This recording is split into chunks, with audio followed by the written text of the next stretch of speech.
Assalamualaikum warahmatullahi wabarakatuh. Apa kabar anak-anak di seluruh Indonesia?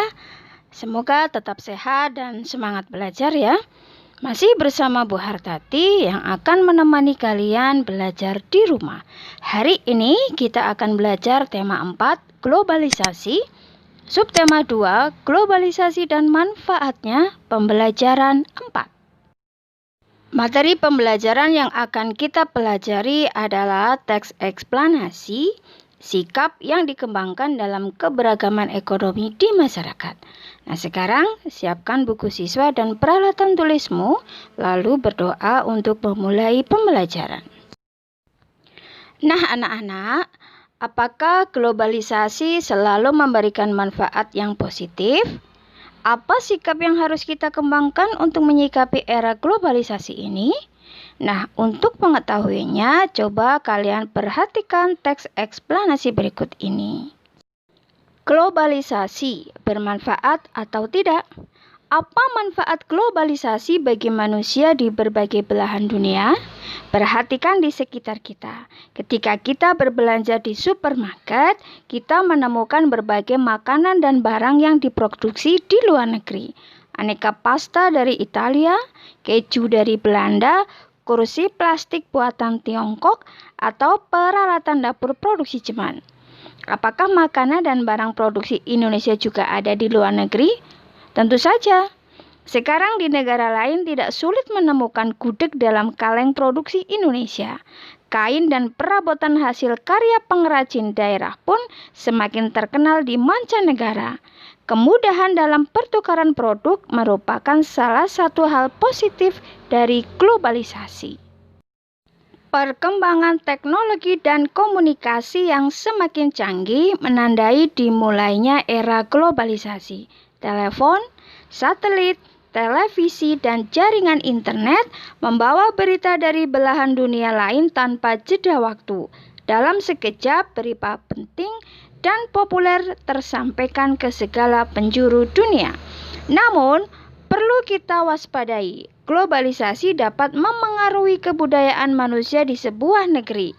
Masuknya pengaruh asing secara tidak langsung akan membawa perubahan budaya dalam masyarakat.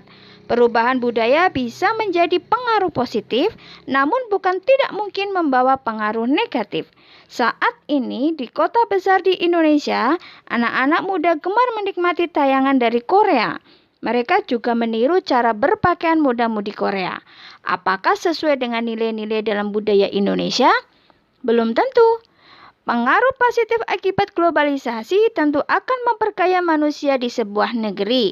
Namun tanpa benteng nilai budaya yang kuat, tidak mustahil nilai luhur sebuah bangsa akan luntur akibat globalisasi. Nah, sekarang coba kalian jawab pertanyaan berikut ini berdasarkan teks eksplanasi tadi ya. Apa saja dampak positif dari globalisasi? Iya, betul sekali. Kemudahan dalam pertukaran produk, mudah mengakses informasi dari belahan dunia manapun tanpa jeda waktu, adanya alih teknologi, dan masuknya budaya asing ke dalam negeri. Lalu, apa saja dampak negatif dari globalisasi? Ya, betul sekali. Masuknya budaya asing yang tidak sesuai dengan budaya bangsa, tumbuhnya sikap individualisme, egoisme, konsumerisme, dan hedonisme, penguasaan modal asing, dan kesenjangan sosial yang tinggi. Menurut kalian, mengapa globalisasi dapat memengaruhi budaya bangsa? Iya, betul sekali.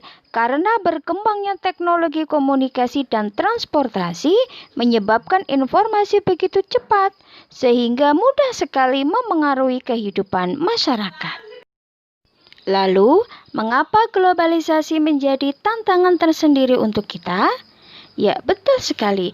Karena dengan adanya dampak positif globalisasi, kita akan menjadi generasi yang lebih maju dalam berpikir dan berinovasi tanpa harus meninggalkan jati diri bangsa.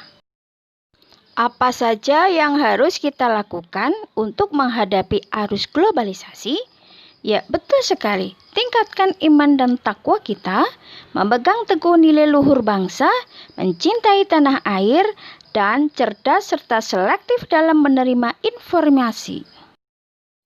Nah, sekarang coba narasikan dampak positif dari globalisasi yang kalian rasakan saat ini ya.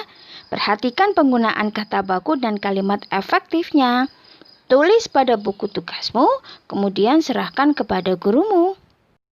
Nah, anak-anak, globalisasi membawa banyak manfaat bagi kita semua, termasuk juga pada Mang Samad, pengusaha sukses dari Garut yang menembus dunia.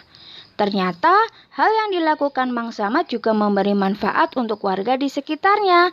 Karena warga di sekitar Mang Samad bisa menikmati kemajuan dari usahanya tersebut dengan ikut membantu usaha Mang Samad, maka ekonomi warga juga ikut meningkat.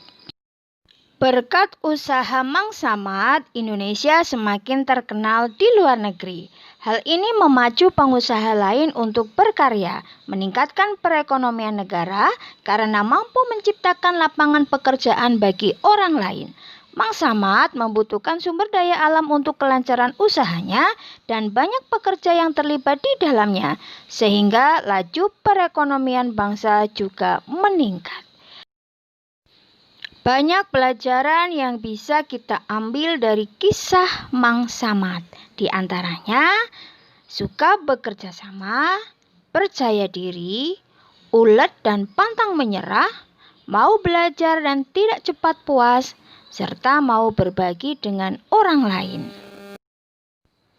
Nah, anak-anak, pada saat kita berhasil dari sisi perekonomian, kita juga sebaiknya membantu banyak orang untuk meningkatkan perekonomiannya, sekaligus juga akan memperkuat ekonomi bangsa.